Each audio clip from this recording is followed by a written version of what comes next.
Welcome. This is how to restore a deleted chat in Telegram.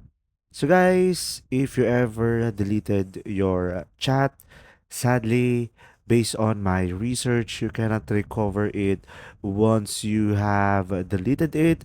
But there is one key features on Telegram that you might want to look out. So from here, for example, I am going to delete this chat over here.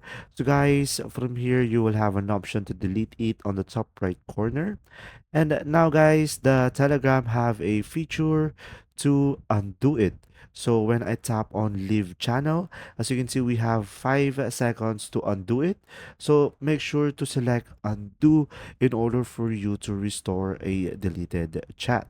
So guys, in order for you to prevent this from happening as well, just simply go to the three lines on the top left corner and then go ahead and go through the settings.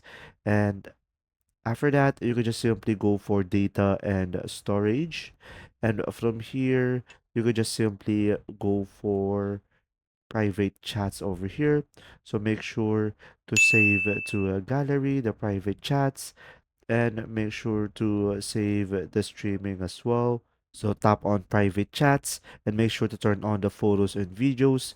And from here, the videos will be automatically saved into your gallery and the photo as well. And you could also do a maximum video size based on your preferences. I hope this video helped you out. Thanks for watching.